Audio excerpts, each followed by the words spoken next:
advertido de su error, pueda revocar esa determinación y en su caso reponer, ¿no? El auto. O en todo caso el error, pueda corregir el error. Eso por un lado. Después tenemos el recurso de reposición bajo alternativa de apelación, ¿no? ¿Qué es lo que nosotros tenemos que acostumbrarnos a plantear? Porque muchas veces se pierden los recursos porque se ha planteado indebidamente, es decir, no se ha planteado recursos de reposición seguida de apelación, o perdón, bajo alternativa de apelación. Por eso es que muchas veces estos recursos son denegados. Después tenemos como otro recurso el recurso de apelación, ¿no? Ustedes saben, todo acto emitido por la autoridad judicial, pues es susceptible de ser recurrido. ¿Por qué? Porque el ser humano como tal, pues es susceptible, ¿no?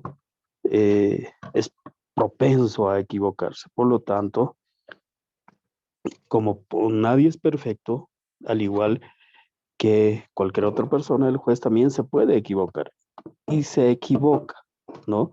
Como en este caso, si han leído, se, se darán cuenta que la autoridad, o en este caso el tribunal de alzada, ni siquiera el juez, el tribunal de alzada, ha hecho una errónea interpretación de norma, ¿verdad? Dando lugar a que se pueda revocar esa determinación. Entonces, es así, ¿no? Las autoridades judiciales no son perfectas, son seres humanos que al igual que nosotros pueden cometer errores. Entonces, ese es el recurso de apelación y finalmente el recurso de casación, ¿ya? Que procede contra los autos de vista que dictan las salas departamentales. Y finalmente, contra estas salas, reitero, corresponde el recurso de casación, ¿no? Hay un recurso extraordinario, se llama el recurso de revisión de sentencia, pero esta ya procede, ¿no? Cuando luego de que se emite la sentencia, nosotros recurrimos ante el Tribunal de Alzada, ¿no?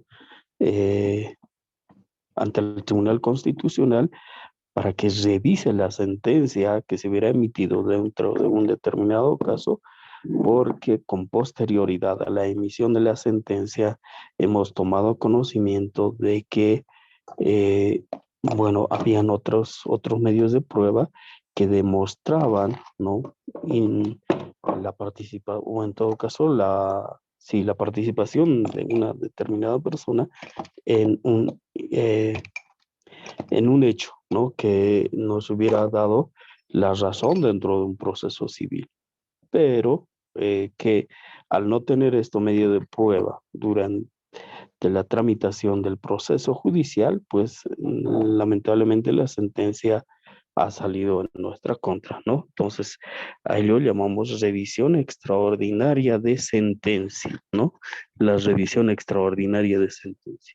Y y en este caso nosotros estamos revisando ahora lo que es un auto supremo, ¿no?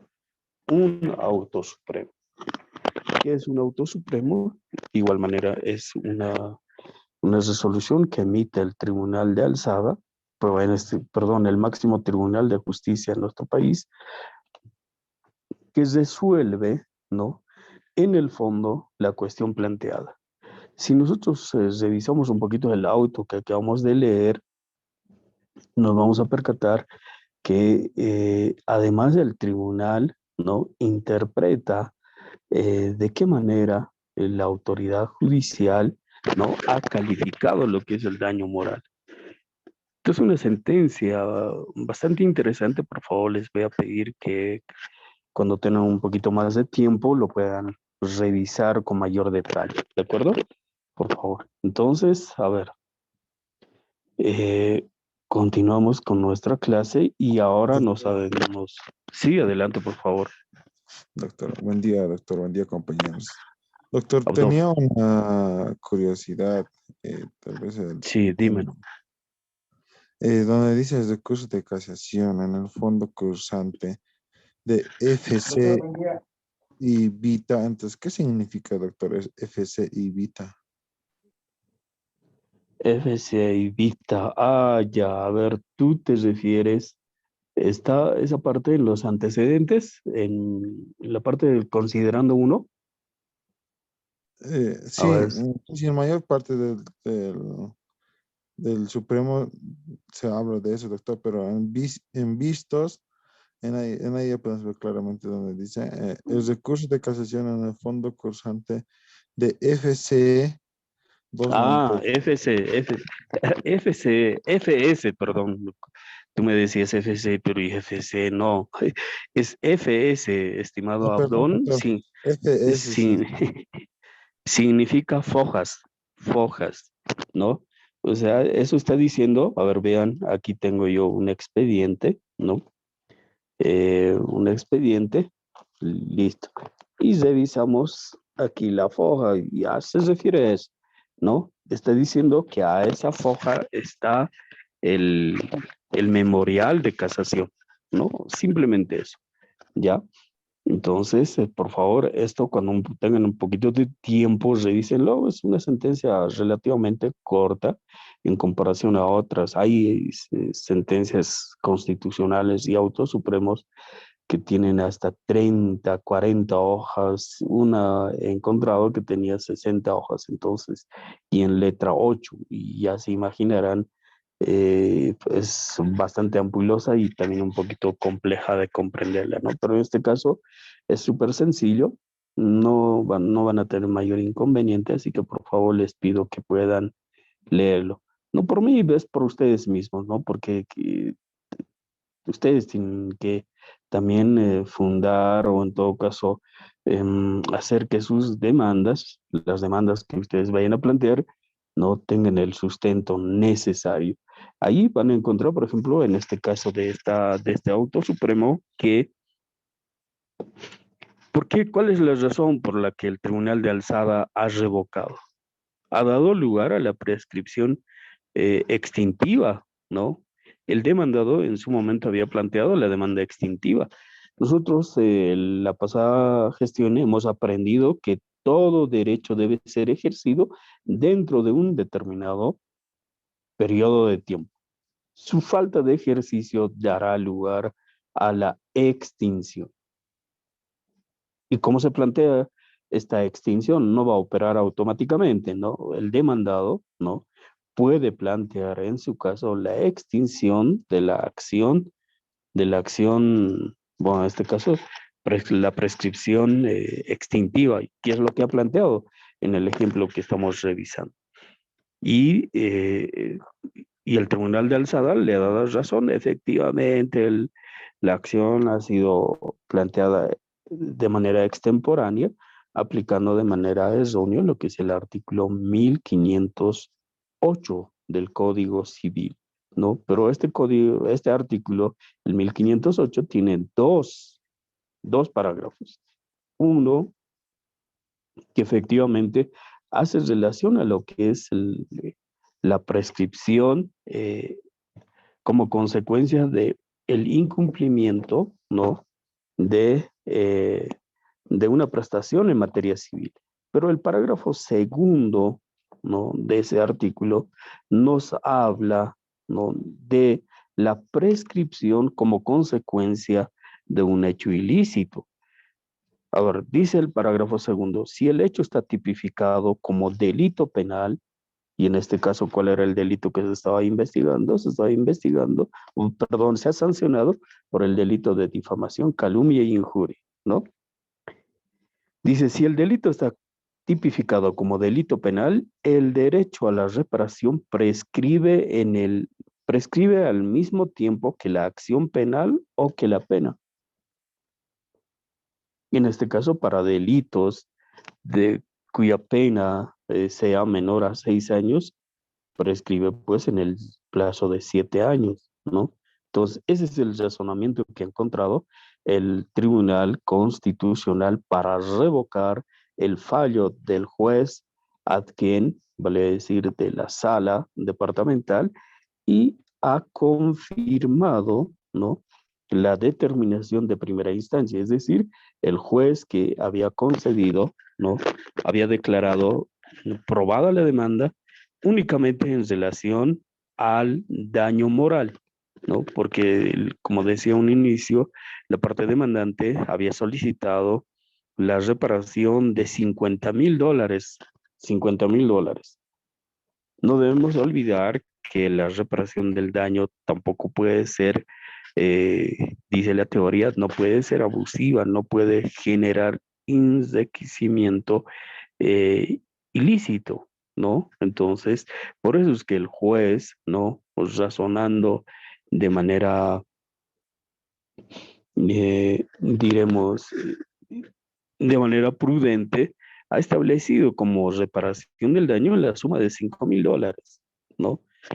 Ninguno estuvo de acuerdo. Por un lado, el demandante no estuvo de acuerdo, pero por otro lado, tampoco el demandante estuvo de acuerdo con dicha determinación. Sin embargo, esta ha sido confirmada en última instancia por el Tribunal Constitucional, ¿no? Y ahí van a poder encontrar del por qué se confirma. Evidentemente, el daño moral puede ser muy discutido, ¿no? Porque, eh, a ver, ¿cuánto es pues el honor? ¿Cuánto vale el honor? Y un día le preguntaba a una de sus compañeras, ¿no? ¿Cuánto vale su dignidad, su honor, su reputación? ¿Tendrá un precio? No, no tiene un precio, ¿no? No tiene un precio. No podríamos decir la reputación de una persona vale 10,000 bolivianos, 50,000 bolivianos o 100,000 bolivianos. Mucho dependerá, ¿no?, de la persona como tal, del individuo como tal, porque si esta persona de pronto tiene, es muy conocida dentro de la sociedad por ciertos atributos y que nosotros de pronto hayamos defenestrado estas cualidades de la persona, obviamente el daño puede ser mayor, pero si no, si la persona de pronto, y, y ahí vamos a entrar a esta discusión en donde, ¿por qué necesariamente tiene que ser famoso y por qué yo no puedo de pronto percibir la misma cantidad, ¿no?, en cuanto a reparación? Podría decir algo. Efectivamente, sí, es bastante discutible, es muy subjetivo, pero bueno, como verán, estos autos supremos nos ayudan a entender del por qué no corresponde la reparación del daño moral, ¿no? Que proviene, obviamente, como consecuencia de la reparación del daño extracontractual. Ya, porque, a ver, diremos, una persona que ha sufrido un daño moral, ¿no?, sufre un daño emocional, un daño psicológico, un daño espiritual, ¿no? Se ha visto, ha experimentado un sufrimiento. Entonces la teoría dice que como ha experimentado un daño emocional de esa naturaleza, merece una compensación para que tenga un tiempo de goce, de disfrute, ¿no? Puede ser, no sé, unas terapias, ¿no? O unas vacaciones, ya, que se van a hacer como compensación al daño que se le ha provocado, que ha experimentado, ¿ya?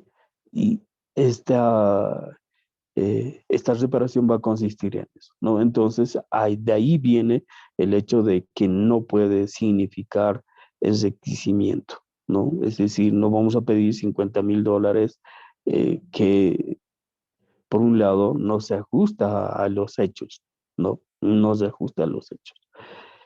Bien, pero eso lo vamos a ir analizando con mayor detalle, por favor, para a ver si para la próxima clase lo terminan de leer. Es bastante interesante, ¿no? Vamos entonces ahora al tema número 11. Habíamos estado hablando, salvo que alguien quiera hacer algún comentario, tenga alguna duda. A ver, estamos hablando acerca de los efectos del incumplimiento culposo de las obligaciones. Uno de los efectos del incumplimiento de las obligaciones o de la prestación de vida indudablemente va a ser la reparación del daño, ¿no? Eso lo sabemos bien. Si tú no cumples, vas a ser condenado a la reparación del daño que se ha provocado como consecuencia de este hecho de incumplimiento, ¿no? ¿Qué es incumplimiento? Incumplimiento es pues la no ejecución, ¿no? El no pago, eh, el no cumplir con la prestación debida, ¿no? Básicamente. Y nosotros también debemos señalar que el incumplimiento puede ser en la mayoría de los casos culposo o doloso inclusive, ¿no? Es culposo, es culposo porque está de por medio la imprudencia, la falta de previsión, ¿no? De parte de, en este caso, del obligado, ¿no? Que no cumple con la prestación debida. Entonces, ahí estamos hablando, ¿no? De esa falta de cuidado, de esa negligencia, de esa imprudencia o de esa impericia. Pero para que haya en este caso, la obligación de resarcir el daño, necesariamente debe existir, dice, la afectación al patrimonio del acreedor.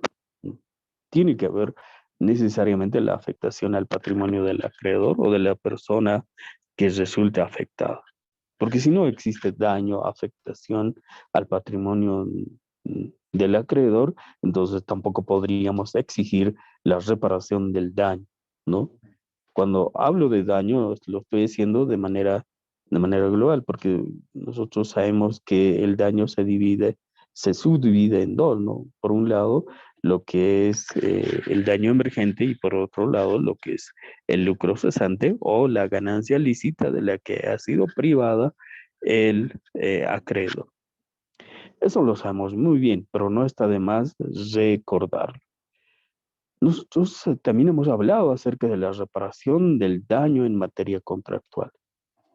¿Qué es, qué es lo contractual? Lo contractual, pues, viene de contrato, no viene de contrato. Es decir, todas las personas que establecen una relación contractual, ¿no? Tienen una relación, ¿no? Una relación jurídica, ya sea entre acreedores y entre deudores, ya sean prestaciones de diversa naturaleza, en este caso, una prestación de dar, hacer o no hacer, ¿no? Establecen una relación jurídica, ¿no? Y para ello, pues, se celebra un contrato, ¿no? Un documento por el cual se establecen las obligaciones, tanto para el acreedor como para el deudor, ¿no? Y ya, cualquier tipo de contrato, por ejemplo, podemos hablar de un contrato de compra y venta, de un contrato de préstamo, de un contrato de antícresis, de un contrato de obra, pero que sea civil, de carácter civil, un contrato eh, de servicios, de prestación de servicios, que igual sigue siendo eh, materia civil, ¿no? Y así podemos establecer. Entonces, estos contratos, ¿no? Que son, ¿no? Que son básicamente acuerdos de dos o más partes para crear, modificar o extinguir entre sí una relación jurídica, ¿no? Entonces, el incumplimiento de estas obligaciones va a dar lugar al resarcimiento del daño que se haya provocado como consecuencia del incumplimiento, ¿verdad?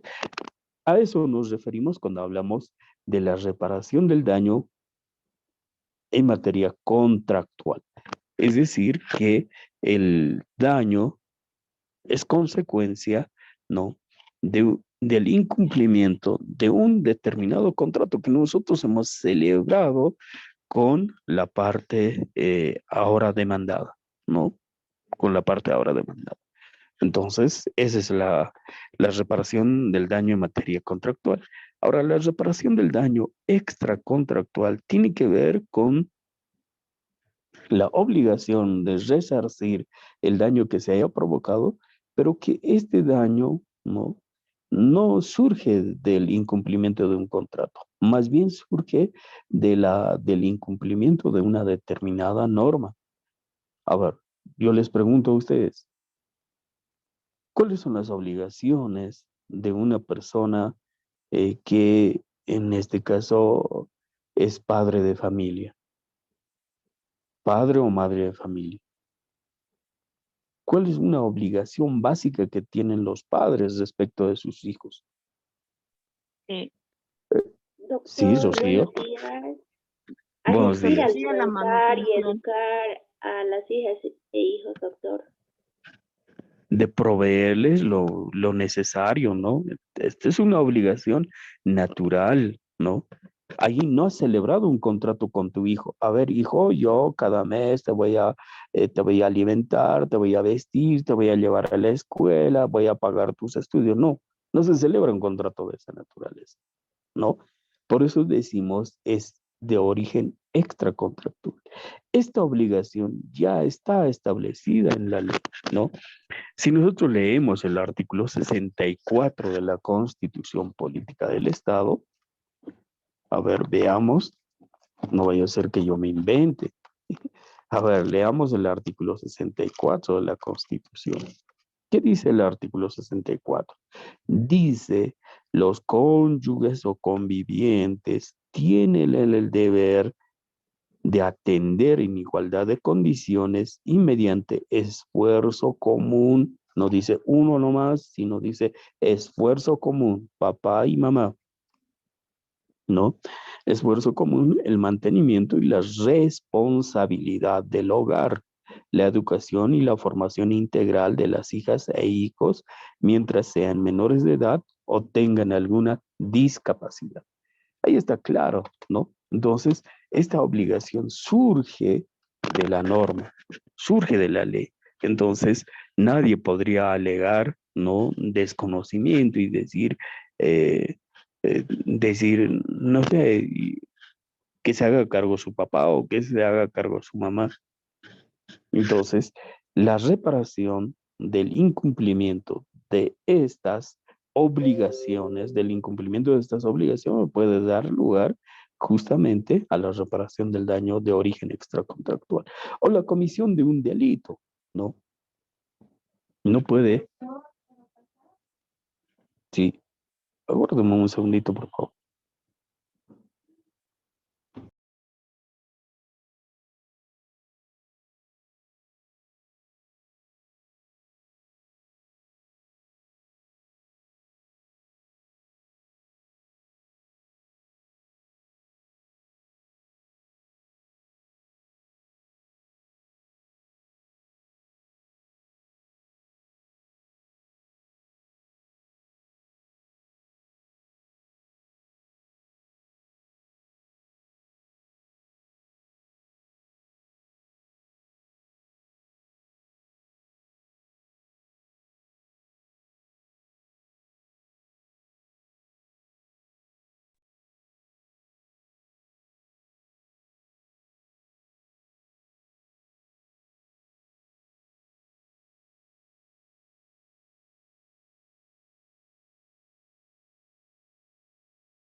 Bueno, mil disculpas. Bueno, a ver, entonces seguimos, ¿no? Entonces, en el caso de un delito, les decía, en el daño extracontractual, ¿no? Estos surgen por vulneración de una norma.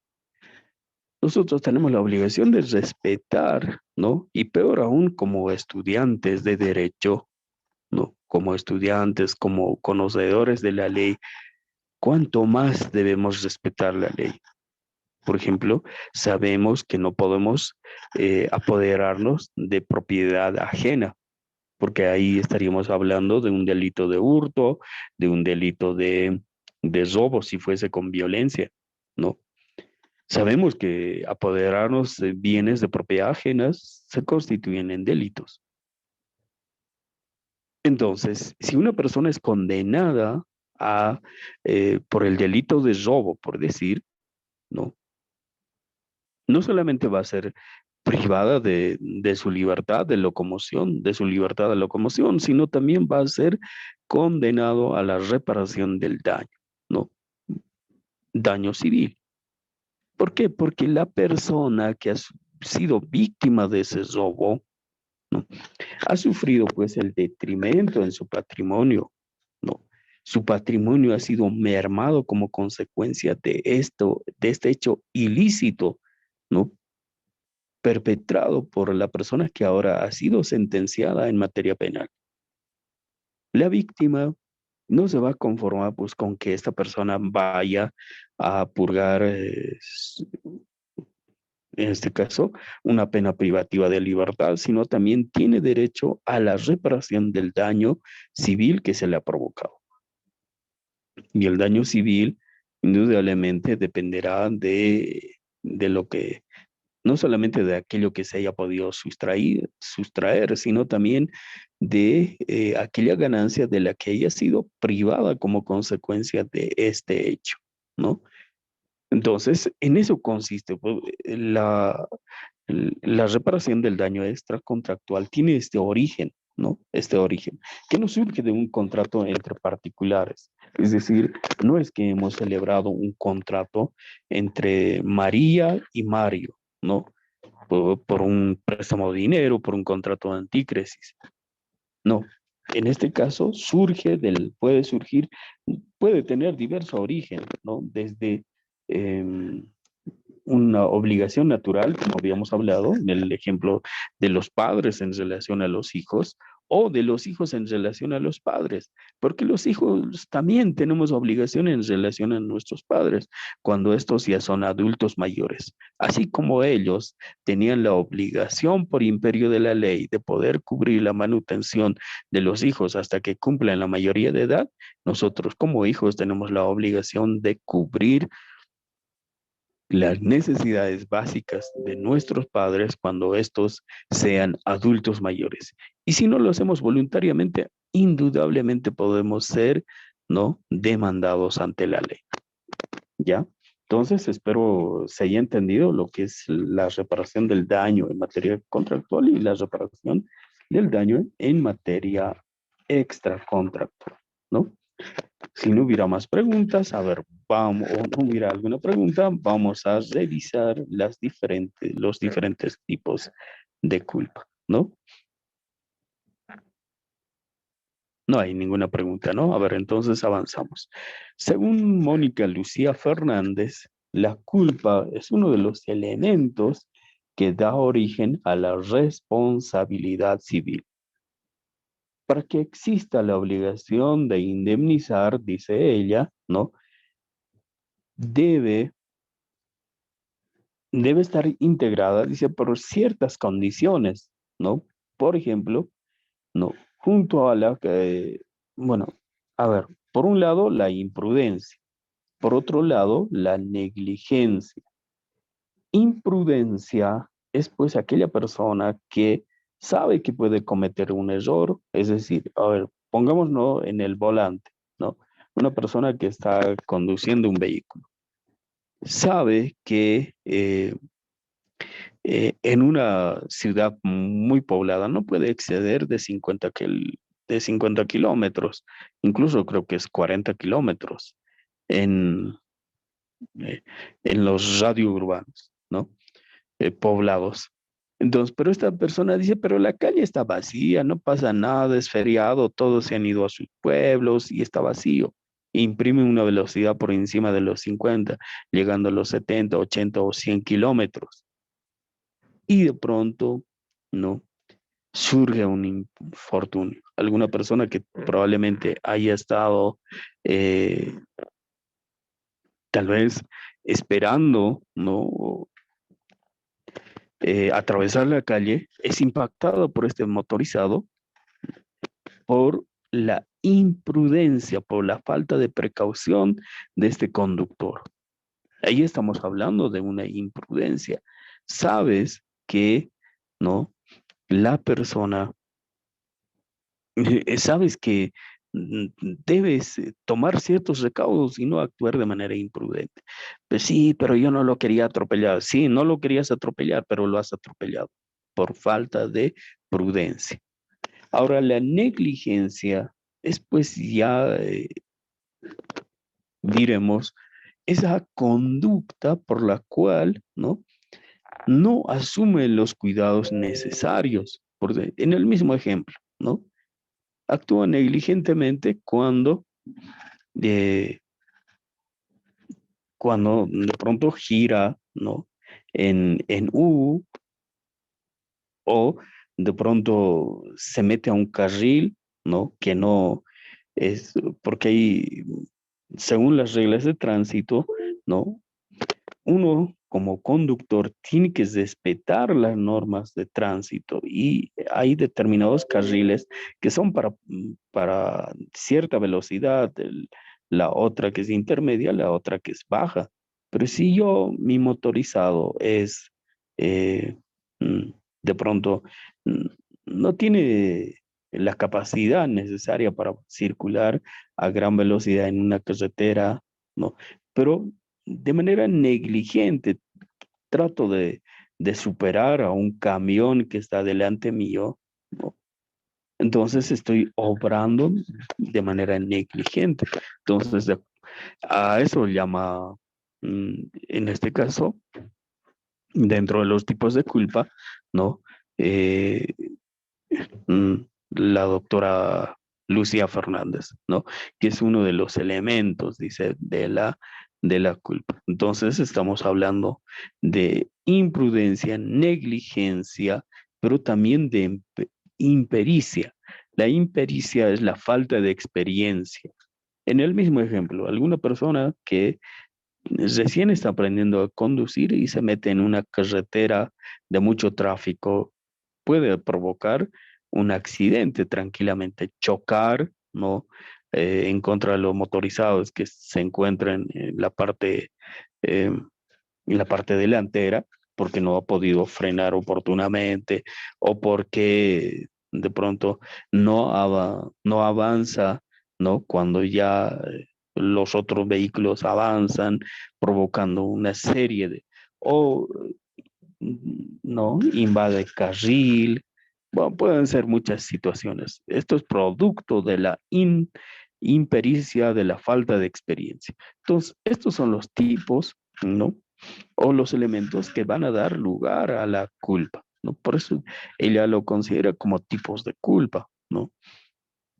Entre los tipos de culpa, ella reiteró, eh, señala a la impericia, negligencia, imprudencia y a la inobservancia de reglamentos o deberes del cargo.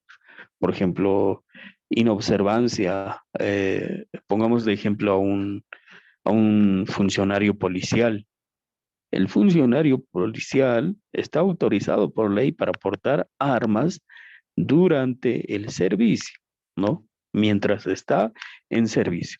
Pero no podría utilizar esta arma, ¿no? O de pronto manipular esta arma o, no sé, dejarlo sobre la mesa con sus hijos, ¿no? Con sus hijos pequeños que no tienen información de lo que significa un arma. Y él piensa que es como en las películas, ¿no? Jugar por... Y imagínense que este niño pueda disparar. El policía sabe que no puede cometer este tipo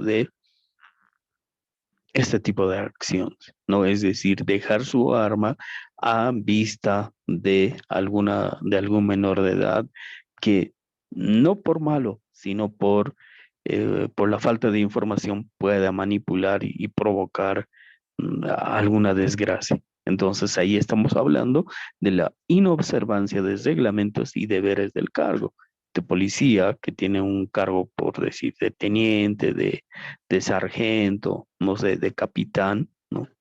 Pues tiene esta obligación, ¿no? De preservar su arma reglamentaria donde corresponde y no estar manipulándola en ese sentido. Vamos ahora a lo que es la imputabilidad, ¿no? De la relación de la causalidad. Decíamos hace un minuto, o bueno, hace algunos minutos atrás, que para que exista responsabilidad necesariamente tiene que haber ese nexo causal, ¿no? Es decir, la responsabilidad debe ser consecuencia de un hecho que haya realizado el sujeto activo. Tiene que ser consecuencia. Según Ramón Daniel Pizarro, el nexo de causalidad es entendido como la necesaria conexión fáctica que debe existir entre la acción humana y el resultado dañoso producido. ¿Cuál es el resultado dañoso? No, en este caso, la afectación del patrimonio del deudor, perdón, del acreedor, la afectación en la humanidad de una persona, la afectación tal vez, no sé, a algún bien que pudiera ser de propiedad de la persona afectada, ¿no? Entonces, por un lado, dice, tiene que haber esa conexión fáctica entre la acción humana, ¿no? El hecho, ¿no? ¿Qué es acción? Ustedes están llevando lo que es derecho procesal orgánico y por acción seguramente ya han hablado de qué acción, ¿no? ¿Qué es acción? A ver, estimados compañeros, ¿alguien me puede decir qué es acción?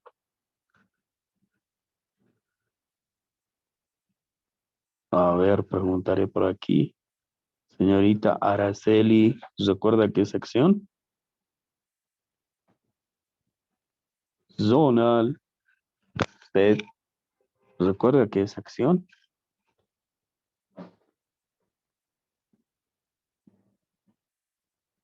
Compañeros, no están revisando.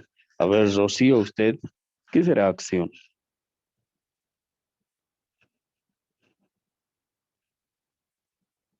Rocío, nada, tampoco.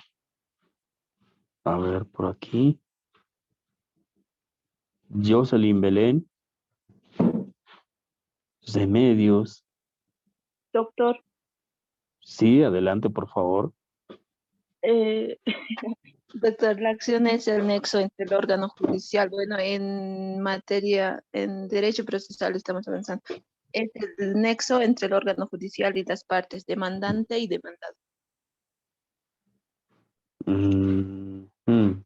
Ya, ¿alguna otra persona? Estoy hablando de acción, ¿no? De acción. ¿Qué será la acción? La acción implica movimiento, implica, ¿no? Pues en realidad, a ver, la acción es la facultad que tiene la persona que se ha visto afectada, ¿no? Y que se ha visto vulnerada en algún derecho de poder acudir ante el órgano jurisdiccional para exigir tutela. Por lo menos para mí, acción es esa, ¿no? La facultad, la potestad que tiene la persona de poder acudir ante el órgano jurisdiccional para exigir tutela jurídica. ¿Entienden? Es decir, ya depende de la persona que ha sido afectada ir o no ir, ¿no? Por eso se llama acción, que implica movimiento, desplazamiento, ¿no? Para exigir la protección del Estado. Bueno, Bueno, yo lo concibo de esa manera y no digo con esto que esté mal lo que ustedes estén viendo. Efectivamente puede entenderse también como un nexo entre la parte perjudicada, o entre los sujetos procesales y el Estado, ¿no? Ahí hablamos eh, de acción. A ver, entonces nos dice, ¿no? Que debe existir necesariamente una conexión fáctica, ¿no? Entre la acción humana y el resultado producido. Permítame, por favor.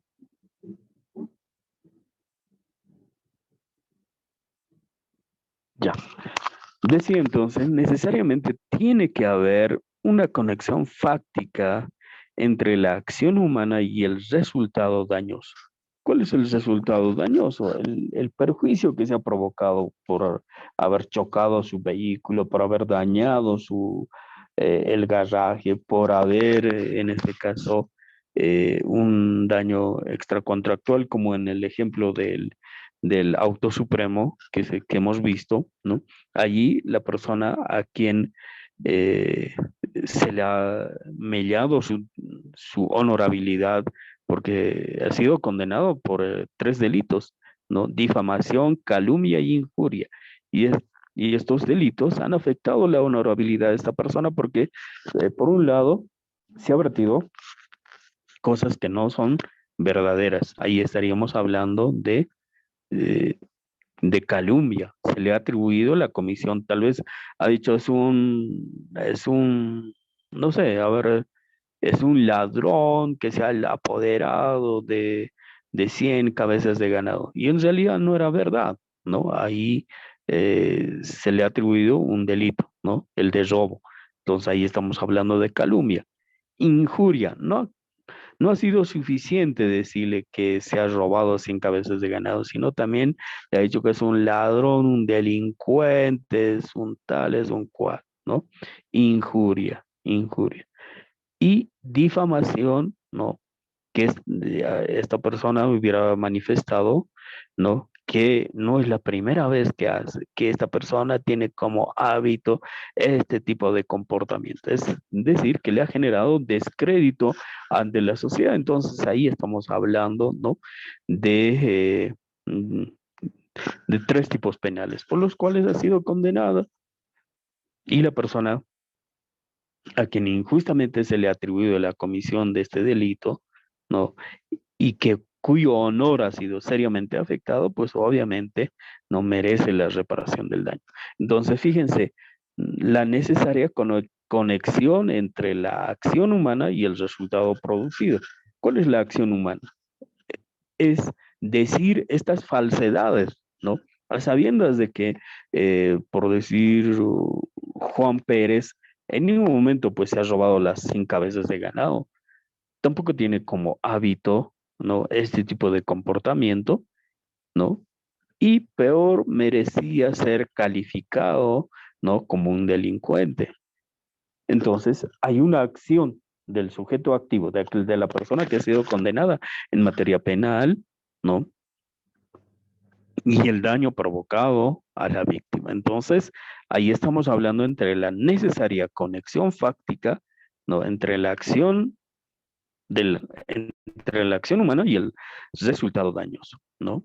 Entonces, estos son los presupuestos fundamentales para que prospere una acción indemnizatoria, ¿no? En el marco de la responsabilidad civil.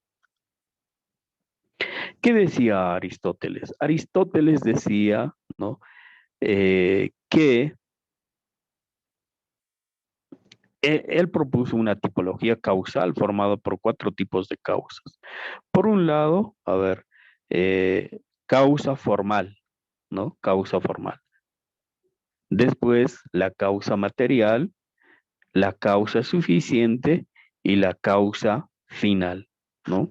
Es decir, él decía que para que exista este nexo causal, ¿no?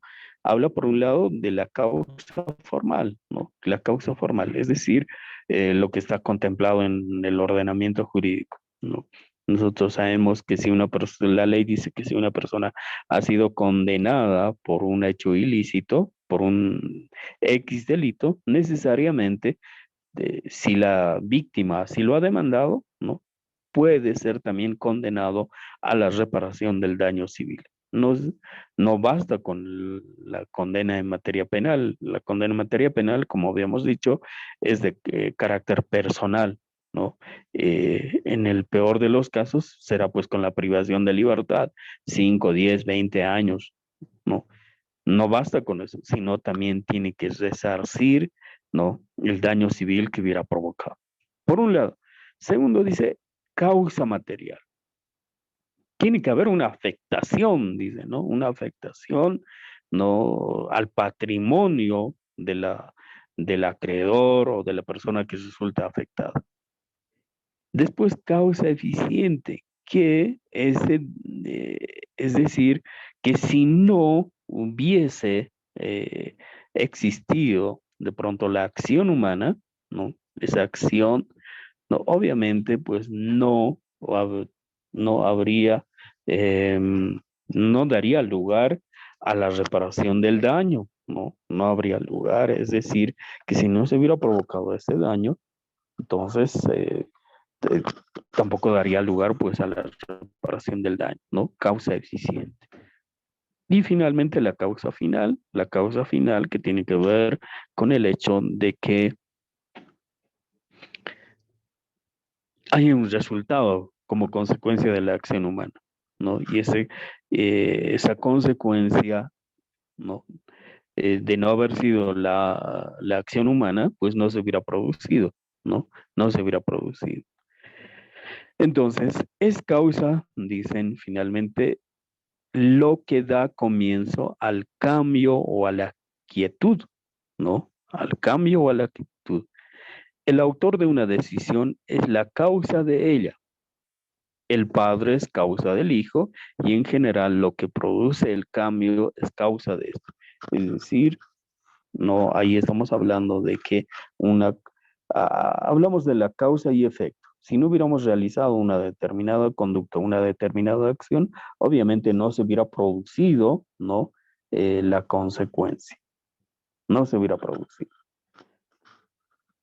El concepto de causa y causalidad, bueno, el concepto de causa y causalidad muchas veces se suele utilizar como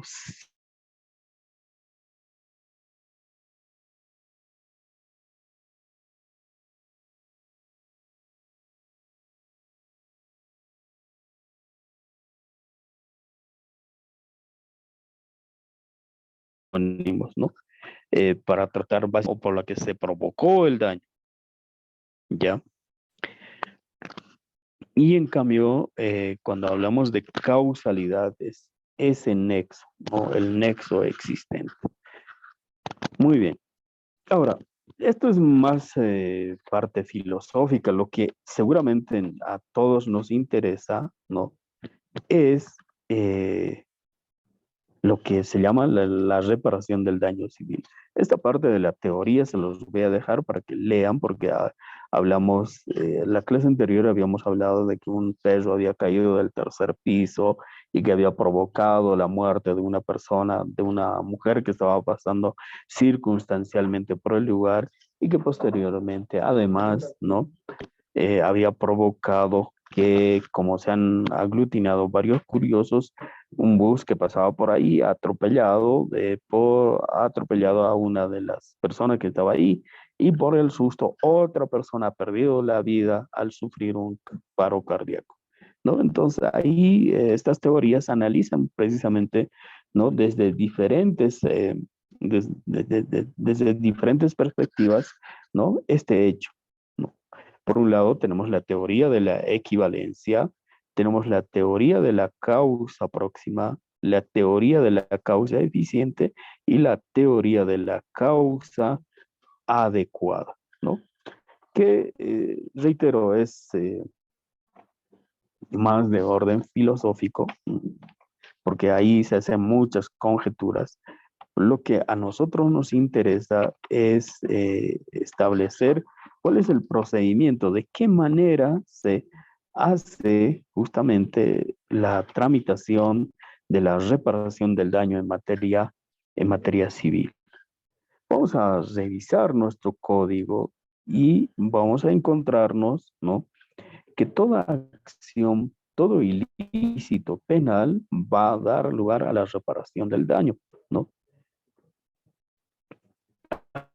A ver, para esto, veamos lo que, eh, veamos lo siguiente. A ver, ¿cómo se hace la reparación del daño civil? Una persona ha sido condenada, a ver, ¿por qué delito quieren que se le condene? A ver, pongámosle por el delito de violación niño, niña y adolescente, ¿no? ¿Cuánta es la sanción para este tipo de delitos? Entre 20 a 25 años, ¿no? Entre 20 a 25 años de privación de libertad. Suponiendo que una persona es condenada por este delito, ¿no? Puede ser que esté equivocado, puede ser la pena tal vez mayor, eh, pero por ahí anda, ¿no? Entre 20 y 25 años. Ahora, si una persona es condenada a una pena privativa de 25 años, entonces no solamente tiene que cumplir la condena, sino tiene que resarcir el daño que haya provocado su acción, esta acción de abusar sexualmente a una niña o a un niño menor de edad. ¿Ya? Entonces, a ver, ¿qué nos dice el Código Civil? El artículo 1508, parágrafo segundo, dice que si el hecho está tipificado como delito penal, el derecho a la reparación a la reparación prescribe al mismo tiempo que la acción penal o la pena. Y en este caso, no. La pena para este tipo de delitos prescribe en el plazo de 8 años, ¿no? Pues, suponiendo que esta persona se hubiera dado a la fuga, ¿no? Se hubiera dado a la fuga, ¿no? No va a correr la prescripción si ha sido declarada en rebeldía. Eso ya habíamos aclarado en la clase anterior. Entonces, en este caso, ¿no? Esta ley, bueno, perdón, este código, este precepto legal nos habla de un delito, ¿no? De un delito, ¿no? De un delito. Y no estamos hablando de un ilícito civil, ¿no? Es por un ilícito civil. Es decir, un ilícito civil sería pues el incumplimiento de una obligación y que este incumplimiento hubiera provocado daño en el patrimonio del acreedor, ¿no? Dando lugar a la obligación de resarcir el daño o en este caso el daño emergente y el lucro cesante. No, aquí estamos hablando de la reparación del daño civil como consecuencia de un delito. ¿Qué nos dice el artículo 87 del Código Penal? El artículo 87 del Código Penal dice que toda persona responsable penalmente también lo es civilmente, ¿no? Es decir, no solamente vamos a ser responsables penalmente por la comisión de un delito. Si es que cometemos un delito, obviamente tenemos que responder, ¿no? Por la comisión de ese delito. Pero al mismo tiempo vamos a ser responsables por la reparación de los daños materiales y morales causados por la comisión de este ilícito. Es decir, la comisión de un ilícito penal va a generar una responsabilidad civil. Y la responsabilidad civil o la responsabilidad es entendida como la obligación de resarcir el daño que se hubiera provocado, ¿no? ¿Cómo se va a hacer el cálculo? A ver, seguramente han debido ver con su docente de la materia de derecho penal o derecho procesal civil, perdón, derecho procesal orgánico, ¿no? Una vez que se emite la sentencia, ahí se establece, ¿no? 25 años, más costas a favor del Estado de 1 boliviano o 5 bolivianos por cada día. Entonces, se hace el cálculo. Pero esto es costas a favor del Estado. Ojo, no es a favor de la víctima. Y la reparación del daño civil según la calificación. Así le ponen en la parte final. Van a leer algunas sentencias, ¿no? Las sentencias siempre se ponen en ese sentido. Eh, el juez primero de sentencia de la ciudad del Alto, eh, aplicando justicia en primera instancia a nombre del Estado boliviano, ¿no? Condena a fulanito de tal a la privación de libertad de 25 años que deberá ser cumplida en el recinto penitenciario de San Pedro de la ciudad de La Paz por habérsele encontrado como autor del ilícito penal de violación de niño, niña y adolescente. Asimismo, esta condena empezará a correr o se cumplirá, le ponen la fecha, el 5 de agosto del año 2050, ¿no? Bueno, eso es una suposición mía. Y un poco más abajo pues, le ponen, pues asimismo se le condena a la reparación de costas a favor del Estado, ¿no? De 1 boliviano por cada día. Y la reparación del daño civil a favor de la víctima, que deberán ser calculados en ejecución de sentencia. Entonces, ahí ahí entramos nosotros, los civilistas, ¿no? ¿Por qué? Porque vamos a tener que demandar la reparación del daño una vez que la sentencia haya adquirido la calidad de cosa juzgada, ¿no? Es decir, que ya sea inmutable, no sea susceptible de modificación, vamos a nosotros demandar, ¿no? La reparación del daño. ¿Y cuál es el procedimiento para demandar la reparación del daño o la indemnización de los daños y perjuicios causados por un delito? El artículo 36 del Código de Procedimiento Penal nos dice, ¿no? La acción civil para la reparación o indemnización de los daños y perjuicios causados por el delito solo podrá ser ejercitada por el damnificado contra el autor y los partícipes del delito y en su caso contra el civilmente responsable. En caso de fallecimiento del damnificado pueden ser ejercitadas o pueden ejercitarlas sus herederos.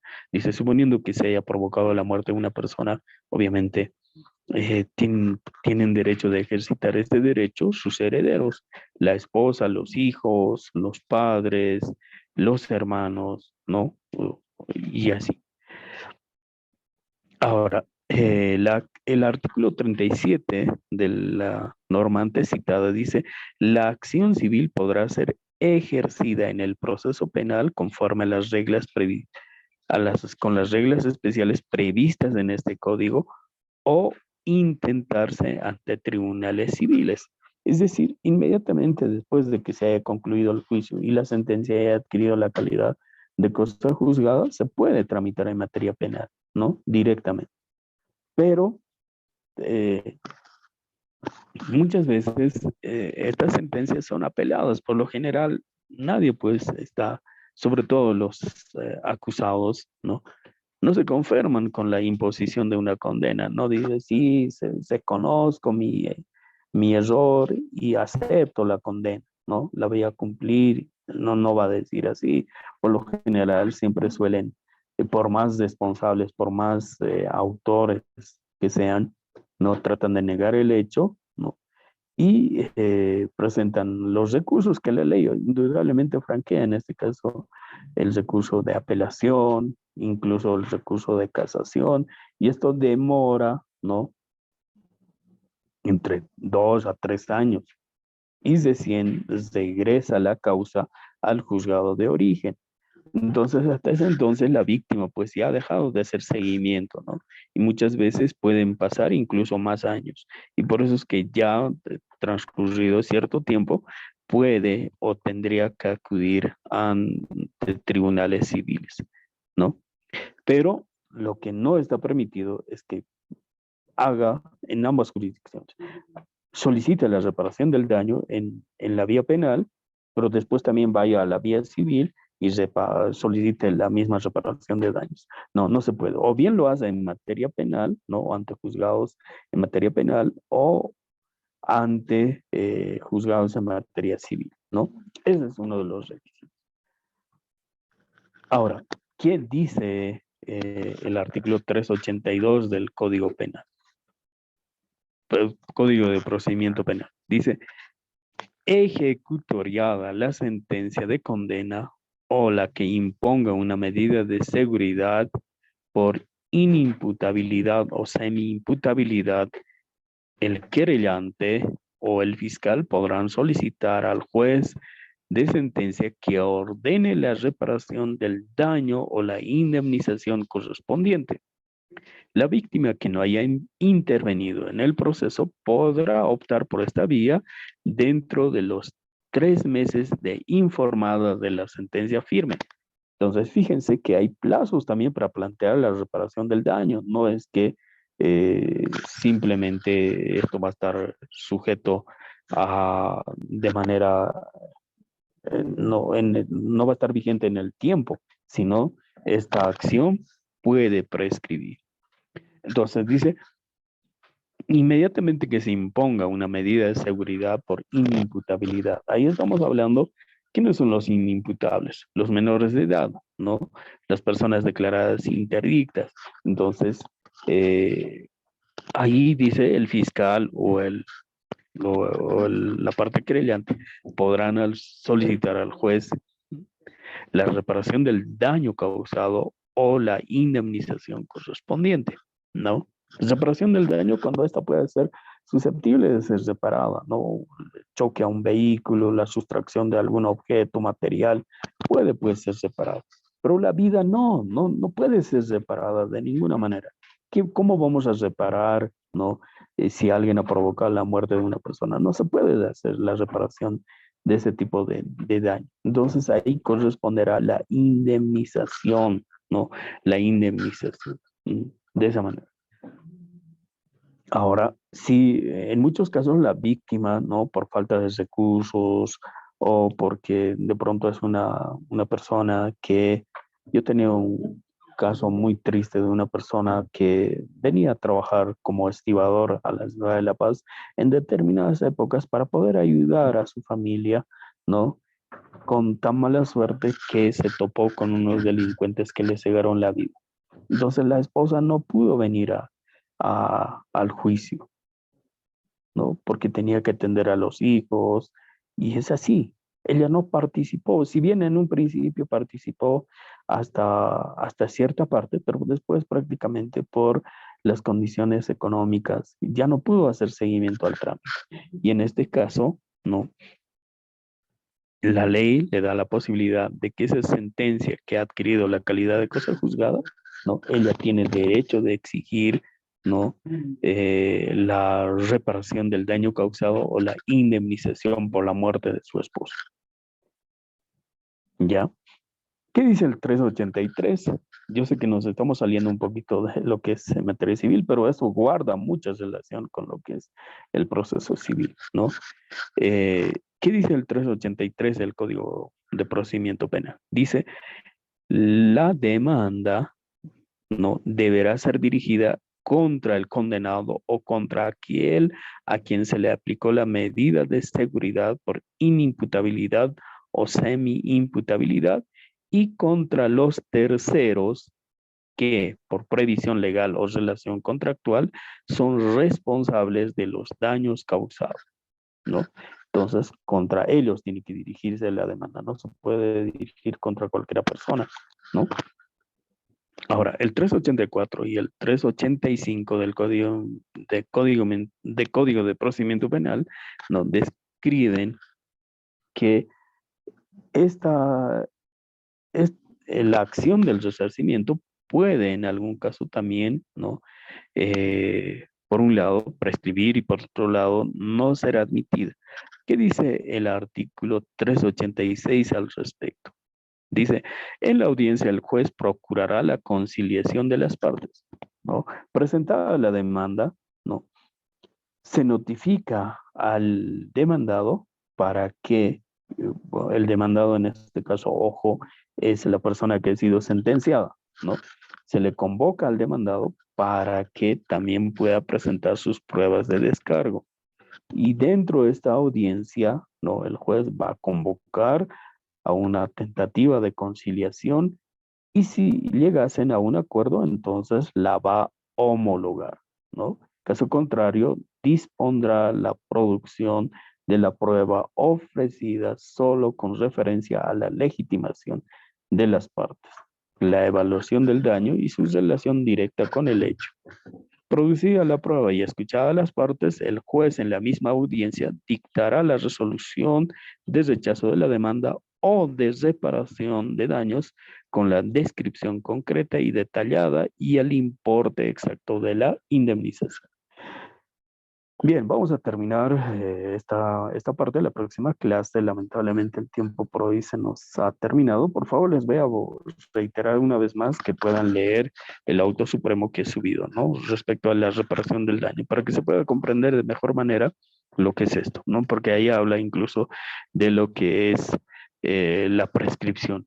Ustedes no crean que el derecho a la reparación del daño es perpetuo, sino también prescribe. Ya, por favor, entonces nos vemos la próxima clase. Que tengan un excelente día. Hasta luego.